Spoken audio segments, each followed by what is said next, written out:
and welcome to another guest episode of Straight from the Drafts. I am so excited to have Dani joining me today. Hello, Dani. Hello, I'm honestly so excited to be here. We are neighbours, roughly. Dani's local to me, so we met at a networking event in October. Yeah. I think that was the first time we met, wasn't it? Yeah. Nice. I can't believe it's also October. It was like that's gone so gosh. quickly. I know, and I've not been to another local event since then, so time has flown. Yeah. But as soon as I heard about what you do and then stalked your Instagram, I was immediately in love. So I'm very honoured to have you here today. So thank you so much for joining. Thank you so much for having me. When I say I'm really excited to be here, I genuinely mean that, because I feel like we didn't have that long to speak at the networking event. No. But there was just, I think we did similar things. Obviously you do marketing, but I think where we came together was showing up online and how it can be difficult. And I know that you talk a lot about that and you do that a lot in the work that you do as well. So I think I felt like an instant connection there. But also you just being so like personable and friendly and having the locker that you had on, I was like, this girl is a vibe. And I know that we've like talked shortly, but it's so nice to actually have like an actual conversation and talk. So I'm honoured to be here. Thanks for having me. Thank you. I forgot I took my little pink locker was at that networking event. Yeah. Oh, what a vibe. I probably will continue to take her to events because iconic. It is iconic and it makes you highly remembered as well, so please do. I would love to like drill little holes and make it almost like a clutch bag. But I don't think that is too far. Iconic. It's iconic. You have kind of alluded to us doing similar things and sort of roughly what you do, but would you like to introduce yourself as best you can? I know you're sort of moving through change at the moment in business, but yeah, introduce yourself for everyone listening. Yes, if it does feel like a difficult answer, more of a difficult answer than it has at the moment, but I'm a person-centered psychotherapist and mindset coach. Essentially, that means in the therapy work that I do is talking therapy. It's all about the person. So I thoroughly believe in authenticity and the person being themselves. And mindset coaching comes in to make actionable steps. And especially the work that I have done in the last year has been towards visibility and female founders showing up online and the confidence and feeling comfortable to do that, which is where the more coaching side of it comes in. But I know that what we're going to talk about today is pivots in the business, which I think we can both relate to. And so I think as we talk, everyone will be able to understand what I do and what I'm going into more than probably what I've just said. Thank you. Yeah, I feel like when we met in October was probably just at that point of like we were both making those slight changes. So it was a very interesting time to meet, and I'm so glad we met just before that moment as well. Yeah. I don't know, I feel like we've both leaned on each other in the DMs, like hyping each other up through these last few months. Oh my god, yeah, and some of your content has just got me through. There was the one that you shared, which I instantly was like, stick on my stories, this is exactly me right now. And I think you were I can't even remember the post, but it was you were talking about I guess like the difficulties of showing up and facing the online world and in-person communities, and it was just everything that was in my head at that moment. So yeah, and then me in your DMs like, girl, this is me, thanks for sharing. I love like that sort of just online cheerlead, like there's no shame in it, there's no I'm just fully backing you, like yes, I love this, and I don't care if it's almost like too much fangirling. I'm just telling you how wonderful I think you are, and it's very nice to have it in return as well. But that comes across so much, and that's probably one of the first impressions that I got from you when I say you're a vibe and you're personable. That's what I mean. You get that cheerleader vibe from you, and I don't even think you said this to me. I think you said it to Claire, who was someone else at the event. because me and Claire have talked so much about being online and being on Instagram, and is it the right platform, and this, that and the other, is it us, is it our blocks, is it the algorithm, all of those things which you're probably sick of hearing. And I'm sure that you said to her, like, well, maybe it's just not for you. Yes. Like, stop trying to push it and force it if it's not for you. But that being said, let's look at, you know, what you're doing, how you've been online. And I just really appreciate it as someone who does marketing, for you to say, hold on, you don't have to be on Instagram. Like, who said that you needed to be? And that was just like great to hear, especially from someone in your industry. You'd probably expect not to hear those words, but it showed that you're just real and you care about what you do, but it's like making it work for you, not pushing through. Yeah, absolutely. And like, Instagram is an opportunity, but there's so many platforms that are opportunities. I think it's about kind of figuring out a bit of holding yourself accountable. And sorry, we will get back to you rather than the marketing chat soon, but it's holding yourself accountable to be like, is it not working because actually I've posted once in the last 4 months, but I think I'm trying harder than I actually am? Is it not working because, I don't know, I'm actually showing up every single day but talking about completely irrelevant things potentially, and just sort of chatting about life rather than pushing my business? Or actually, do you just love writing and a blog would be better, or LinkedIn would be better, and actually showing up on camera is just not your vibe, and that's okay. You don't have to. And that's it, that's what you said. That's okay, you don't have to do it. But it is actually all relevant, I think, to what we're going to talk about, and especially the way that we've just talked about how we met, because in the line of self-trust, for me there was so many networking and events where I was standing up pitching myself, which I think can generally be a more uncomfortable thing for business owners, I think especially female business owners. But for me there was something that was always just, it wasn't sitting right with what I was doing at that time. And so, like you said, for us to meet at that time where we were probably both thinking about all these things in our mind and maybe not saying them out loud at the time, it seems so like full circle or relevant to now be sitting here discussing it all, or about to discuss it all. Let's jump in. So where do you want to start with your story? Because I feel like you've got a whole career history which is somewhat relevant. It's all the steps you took have brought you here, so wherever you want to start, let's start there. I'm going to start probably at the start, but hopefully it won't be too long. Let's do your whole life story, Dani. Where were you born? Whole life story coming at you. I will go as far, I think what led me to being the therapist, that's where I'll start, is I was always the person who listened to everyone else. Like, my friends would always say, you're the agony aunt, I was always there listening to other people. And I think I would definitely say I became the people pleaser and the listener and the person who wouldn't put myself out there. I wouldn't say I was shy, but I wouldn't say I was confident either. But in terms of a job, I never knew what I wanted to do. I just did the path of school and then uni because I thought that was right, and I love psychology, so I thought, well, I'll just do that.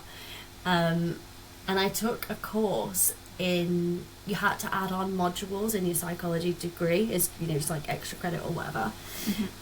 And I picked, this was in my first year, I picked a year 2 counselling module, which wasn't really an option, but they let me do, and I loved it. And then life goes on. I was going to go to do my master's. It didn't work out for financial reasons and everything else. Worked in hospitality, never ever went back to uni, because I think that happens to so many people. And then I just found myself like hospitality for years, moved to Manchester, fell in HR, and there was this, I always say this, it was on one of the final lectures of my psychology degree, it was like what to do after uni, and the list of jobs came up. One of them was HR, and it said 40% of people who do a psychology degree fall into HR. And at the time, that was my reaction. I was like, oh wow, and also why? Yeah, it didn't make sense to me. A very surprised face for anyone Yeah. listening. Yeah, I realised. I can actually see you. I was surprised, and I just didn't make sense to me, and I thought, who would want to go into HR? Sounds so boring. Guess who ended up there? Me. And then it made a lot more sense. But after years of corporate job, HR, not really enjoying it, I got to that point where I was like, what am I doing here? This was meant to be a job to get me out of a job which I hated. I did like 5 months in recruitment, and that really wasn't for me. So HR was the stepping stone out of it. But yeah, I think as so many do, we just go through the motions, don't we, day by day, it pays the bills, etc. And I really just had to sit with myself and be like, what am I doing here? What do I actually want to do? What's going to be more fulfilling? And I think on the topic of self-trust, that was the first thing that I really had to lean into myself and do the reflection and do the what have I enjoyed. And it took me back to that module that I did in uni. And I think as well, so many people that go into psychology think it's therapy. And being younger and being a little bit misguided, they are two very different things. So maybe I was a little bit naive in thinking it was also a psychotherapy course when I was doing psychology. Anyway, that little thought was, I actually really enjoyed that. And then I had to decide, well, what was I actually going to do with it? Am I going to just sit and remember it, or actually take the action? I'm not saying this was quick. I can't even remember how long it took. I probably sat with it for a very long time. But I faced a pivot that was probably one of the biggest pivots at that time, was, am I going to really commit to this? Because it's interesting with counselling and psychotherapy, it's actually unregulated, like the coaching industry, but there is more regulation in counselling and psychotherapy. So it's not totally unregulated, but it still is. And the training takes years. So before I fully committed to this complete life change, I did an introduction course to see if I liked it, and that was really the start. Then it was, how do I get onto the next thing? How do I get onto the next thing? And being really impatient and wanting to do it straight away. It was, how is the quickest thing? Like, what's the quickest course that I could do? So I ended up doing the intro, then I did another fast track course, and that led me on to the masters. And then the counselling and psychotherapy course that you do is not like training. It was very different to the psychology course I did. There's so much personal development in that. Okay. You learn through yourself before you learn with clients. So it is practical. You have client hours, but all of the theories and things that you learn, you're kind of doing it yourself first, so you have to delve into it. And again, when I say how I very first started of being there for everyone else and not for myself and people pleasing, that became very apparent. And so interesting to go through that. It is. One of the first things when you go into therapy courses, and so many people have said this, is they're like, are you ready to lose friends? Are you ready for your relationship to be impacted? Like, you might not have a partner at the end of it. And it's obviously a joke, but it's true, because you really do, not that you really do change, but you learn things about yourself quite strongly, quite harshly as and well. Was this all while you were still, were you still working in the HR role while doing this training, or? Yeah, so I was working full time and then doing the courses either in the evening or part-time, and then my shifts patterns changed consistently because all the courses I did were like different times. So when I was on the masters, it was a day a week, and I was working over the weekends, working with clients. Such an intense time. It was, and I had a conversation with someone recently. It was so intense, and at the end of that period, when I was literally working mostly full-time hours, it was a little bit less, mostly full-time hours, doing my dissertation, building a private practice, there was one point I became such a zombie, because as you can imagine, there's a lot of different things going on in a little time, and I was doing so much. But the other side of it felt so easy because I didn't have the time, so I made it. And now, being fully self-employed, I've got time, and it's actually more difficult to manage it. So yeah, there's like pros and cons to it. It was a lot, but I loved it at the same time. Yeah. And I suppose knowing that it was going to hopefully take you on a path of doing work that actually lit you up kind of is what keeps you going as well. Exactly that. The job was, the HR job that I was in was just paying the bills, and that's what it became. Mm-hmm. Not that I enjoyed it, but I went home, I switched off, and that was it. But all the other work that I was doing was fueling me, and I loved it, and I could see that the practice that I wanted to, my private practice that I wanted to build was coming. I was in the middle of it, and at that time I was doing my dissertation as well, which is quite important to the pivot, the second latest pivot, which I will talk about, because I loved getting into the research and loved the dissertation, so I'd spend a day a week doing that, and I loved it. It was such good fun. How long ago was this, by the way, that you were doing your dissertation and that sort of super intense part? About 4 years ago. Nice. Yeah. Okay, so I thought that would be interesting context of you saying that the dissertation kind of is relevant to the pivot that is sort of just happened / happening now. Yeah. Interesting that sort of has actually been bubbling away for probably the last 4 years. Exactly. So where I'm at now, I look back and I can see that it was there 4 years ago, and it's been there ever since, but partly not seeing it, and the other part is the self-trust to actually do it.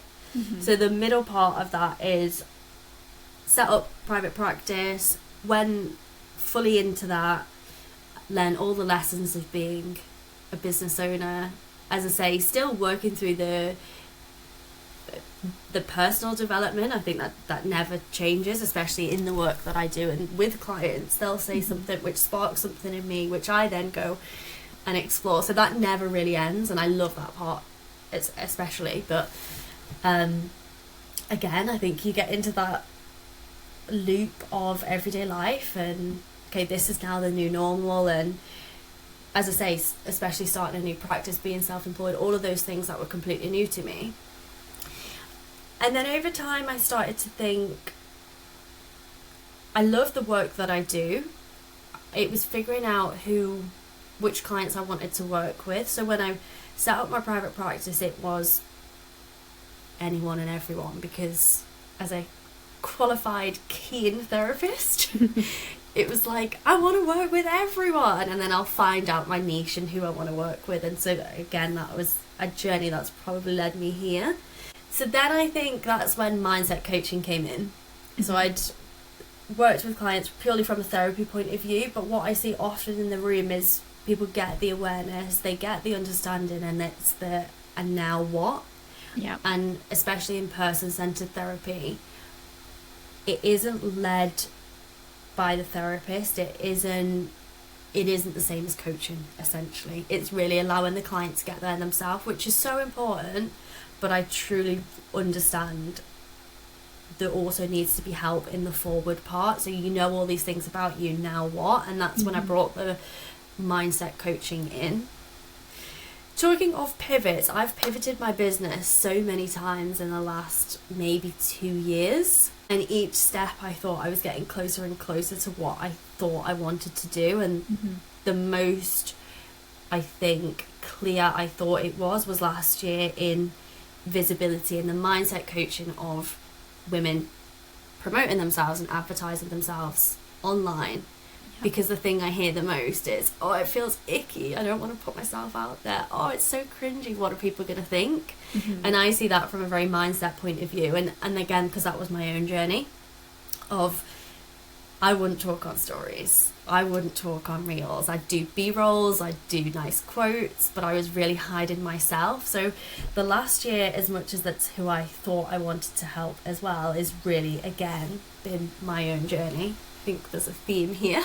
It's also so interesting because obviously I've only really known you for a few months, but you're so yourself and natural and chatty on stories that I'm like, yeah, what? You didn't always show up that way? And I think, just as a little side note there, that's probably an important lesson for everyone listening is, you know, I can see the way you show up now and be like, oh, Dani's such a natural, but it hasn't always felt that way. And it's just remembering that most people who are absolutely crushing it and you're looking at them thinking, gosh, that could never be me. You know, if you'd followed them a year ago, it could look completely different. 100%. If you want a laugh, please go on my feed from October the year before, when there's so much B-roll and quotes and it's completely different. But again, that was my journey. I had to push myself, and I started working with a coach, and we did a challenge of talking on stories and unediting them. So yeah, I feel so comfortable and so confident being on stories now, and I will be myself, because again, what's so important to me is being myself and being authentic. And I think people want to see that online as well. But it took a lot to get there, absolutely. I just wanted to point that out, I guess, because I think as well, when you are hearing this advice from people who you would consider to be confident about showing up, you kind of think, well, it's easy for you to say. Or like, oh, but you don't understand. But you really do, and you really have been there, done that. Done the work. But that's the thing with social media, isn't it? We're seeing everything else and we're comparing to other people, but actually that comparison isn't fair, because if you're new and you're still in that place where it feels uncomfortable and you're comparing yourself to someone who's done it for, well, for me, a year of pushing myself out of that comfort zone, now you're saying, well, what are you talking about? You've never struggled with it. If you saw me speak on that first story where it took me half an hour to record it and I was shaking and I didn't even know what I said, you'd see a different side. Absolutely. I'm conscious I kind of took us on a little tangent there.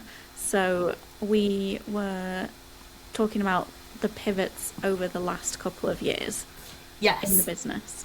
So lots of pivots, and I think what I've been aware of each time is, how is this going to look externally whilst also being so true to myself and knowing, and that's what takes me back to, okay, 4 years ago I had this interest, and I have for several years, but it's always been I'll do this in my business now and then I'll focus on that. When I've got time, when I've got money, when I've got these things, I'll focus on this part of the business.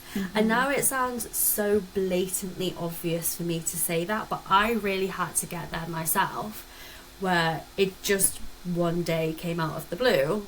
Why don't you focus on the things that you really want to do, that you find interesting, and that you have wanted to do for 4 years? And it literally was like that instant of, okay, I'm actually going to do it. Maybe not that instant, maybe it was a few days of, okay, sit with it, you know, what comes up for you, what thoughts, is this possible, what's it going to look like, all of those things.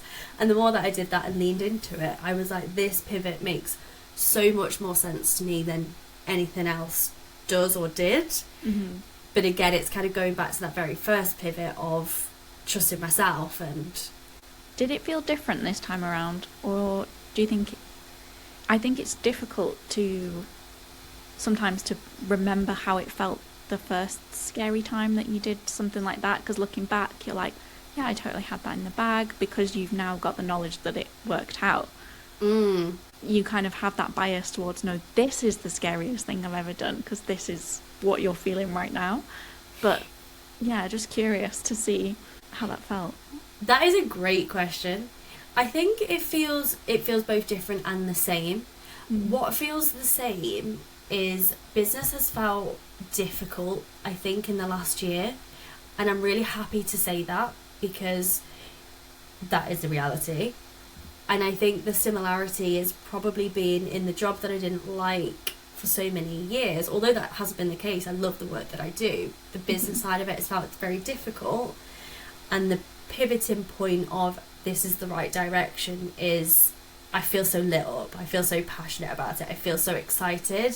And a lot of that kind of heaviness and hardness, although hasn't come to fruition yet, because I'm literally in the middle of it, on the middle of that change, I think that's what feels similar. But the difference is I'm taking a risk, more of a risk now, because what I did was quite safely pivoting. I did the introduction course, I did it outside of my hours. I didn't just quit my job and then go all in. And I'm not saying that that's entirely what I'm doing, but there's more risks as a fully self-employed business owner who gets their work, who gets paid from the work that they do, in focusing my attention in a different place. And where I see this going, it could be big impact. And when I look at the year that I've had, again, when I say it's personal journeys, because I had to learn to be online, to be confident being myself, to show up as me. I now see I had to go through all of those stages. So those pivots where it maybe look like, from an external point of view, what is she doing? What is her focus? Why does she keep changing her mind? Actually, to me, makes so much sense that I needed to go through it to get me to the point of, okay, this is the direction that you want to go in. And building that self-trust in all the mini pivots to prepare you for the big one. Yeah, which at the time made sense and made no sense at the same time. A lot of it was, okay, I'm trusted that I think I need to go this way, or it hasn't worked out. But knowing that, again, now it's easy to say, looking in hindsight, knowing that I did need to go through that to get me where I am now. Yeah, exactly like you said, believing in all the self-trust little parts. Yeah, it all builds up. As I think this is probably something that I've said on all of the self-trust guest episodes so far, but it's building up that evidence bank for yourself, isn't it? That, like, I've done it once, I can do the hard thing again, even if it's a bit different, we've got different circumstances this time, but you've done enough to prove that I can do hard things. Exactly that. And it feels like a slight side note to say that, but it's something that I see a lot in clients, and again, probably in my own journey, when I talk about people pleasing, I talk about making decisions, I talk about that, what you've just said of I can do hard things. It's so easy when we lose ourselves, and I think that's where people pleasing comes in, is we lose that touch with ourselves, and then it's so hard to make decisions. We're asking everyone else, like, what should I do, instead of asking yourself what you should do. And it seems so hard, and we compare, and I think all of that external stuff that takes us away from ourselves and that connection and relationship we have with ourselves, it's just where we lose ourselves. The self-trust is bringing it in. The connection to yourself, you learn to trust, okay, I'm going to get through this, okay, it's going to be hard, but I'm going to have learned something, okay, I might make this decision, it might be completely wrong, but I'm going to learn lessons from it.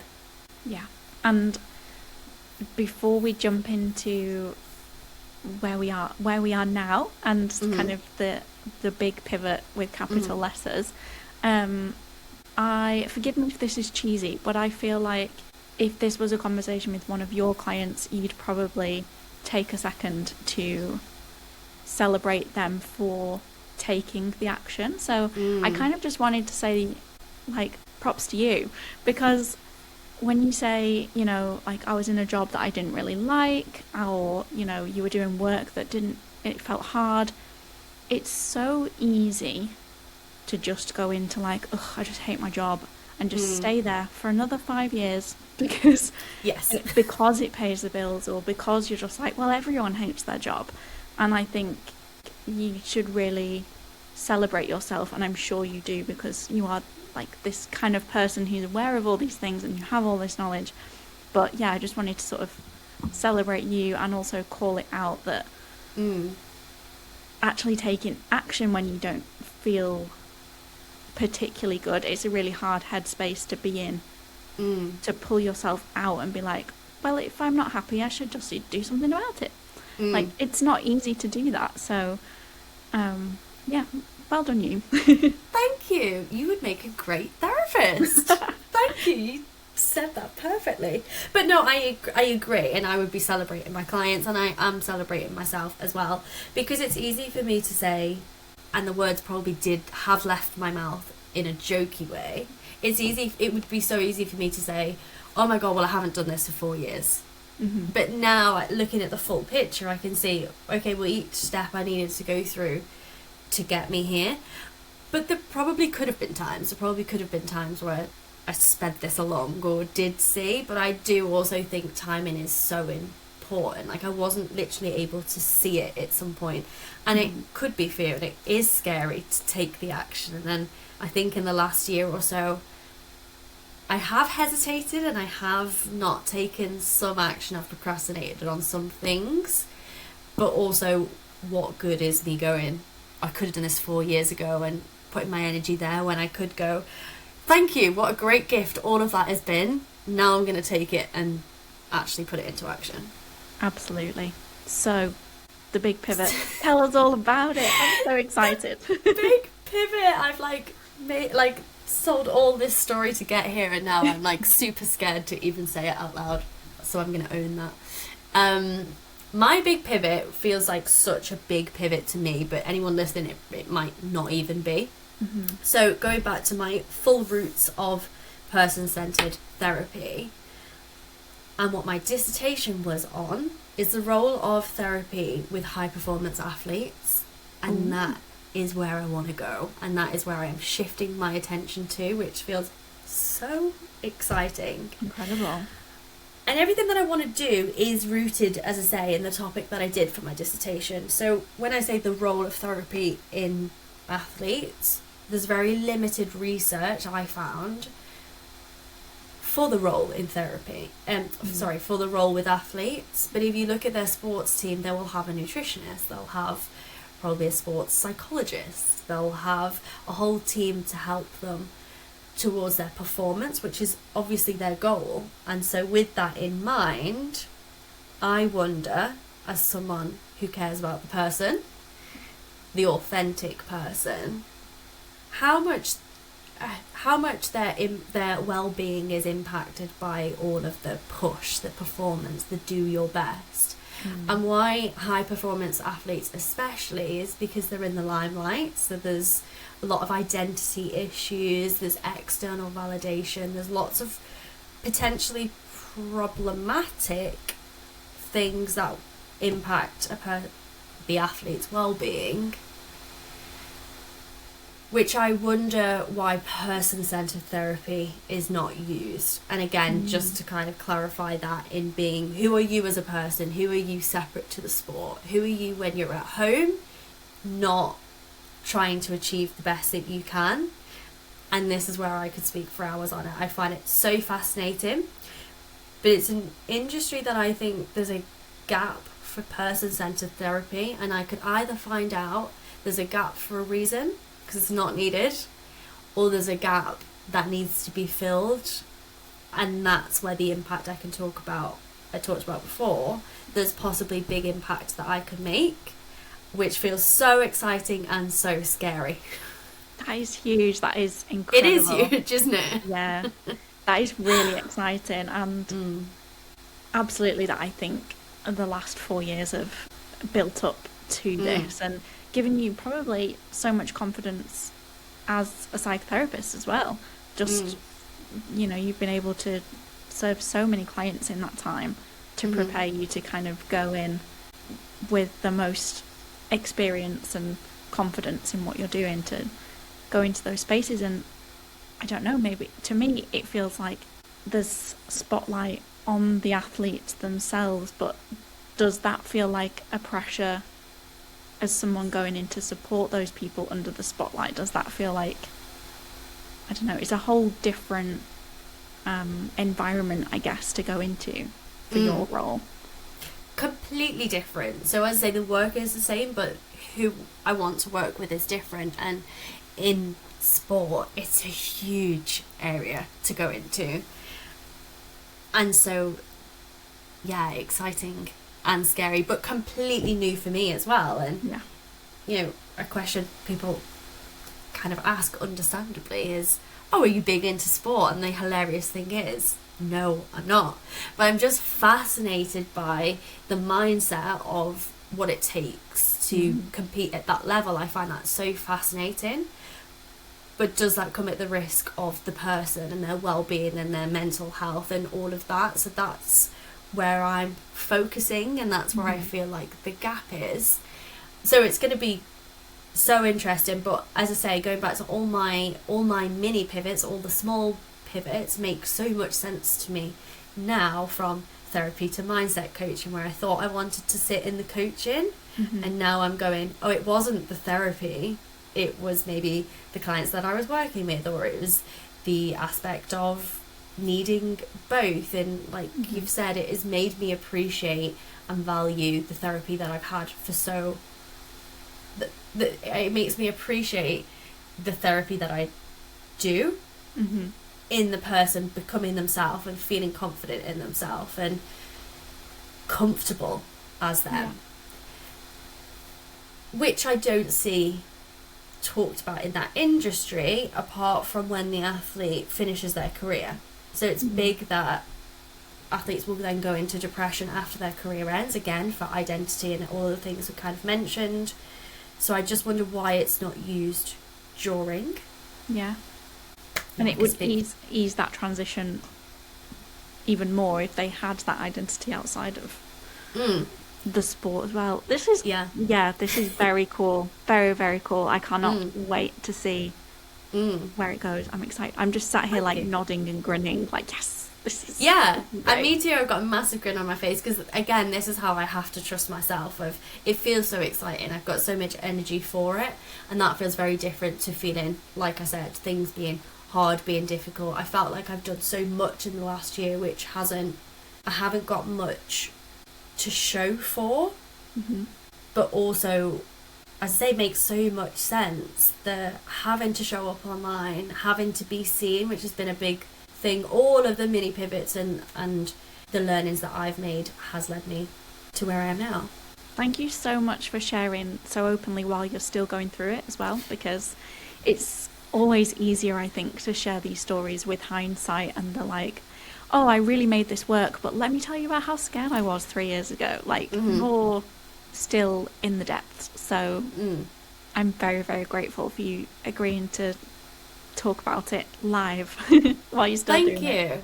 I was very aware of that when I got in touch with you to do it, because I was aware, well, I'm only at that point now, so I can only explain to where I'm at now. I can't tell you what's going to happen. I can tell you what I hope is going to happen. But also I do think that's important for everything that we're talking about. It is scary, it is uncomfortable, it is difficult. It's hard to have those pivots and trust that it's the right thing for now, because in a year's time it might go horribly wrong. But I think and I'm speaking for both of us, maybe not the same, but I think underneath we have that commitment to, okay, this feels good for us, this is what feels right. And actually I think that's really important to share the messy side of it as well. Like, we're in the middle of it, we're trusting ourselves, we have no idea where it's going to go. Yeah. And that's so cool.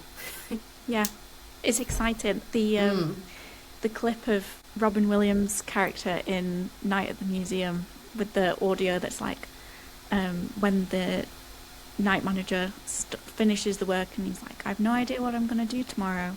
Yeah. How exciting.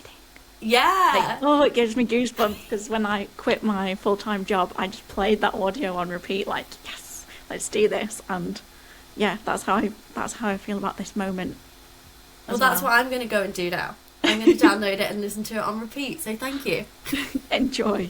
It's one of those that can just, with the right backing audio on a TikTok or something, it just gives you the feels.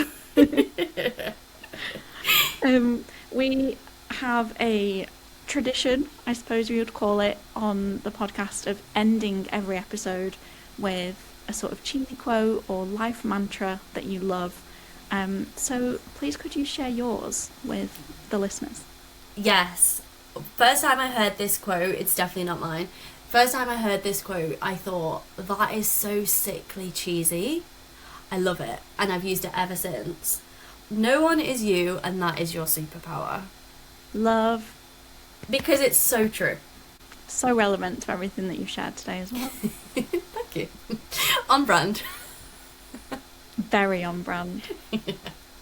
Thank you so much, Dani. Is there anything, anywhere that you would particularly like people to go and follow you? Obviously, you are on Instagram. Is there anywhere else that you would like to direct people? Yes, I'm on Instagram at the moment, so dani.l.mccabe. I, as part of this, will be branching onto them all. I will be going on TikTok for the first time. I've reactivated my LinkedIn, so you can find me in those places soon, but they just need a little bit of work. So Instagram is probably where is best to follow me right now. So exciting. And what a time to be following you and kind of watching all of this unfold as well. It's going to be a journey. She's going cross-platform, guys. I am going to add the link to at least your Instagram in the show notes. So if you want to go and give Dani a follow and watch all this happen in real time, then head over there. Thank you so much for having me. This has been so nice to chat, and thank you for supporting me and celebrating me as well. And it is so nice to do this together. Like, we are definitely going to connect and help each other out through this. Yeah, I think we'll have to go for a bit of a catch-up and go for tea or something. Yes. Thank you, Dani, and I hope you all have a gorgeous rest of your day, and I will be back in yours next week. Bye!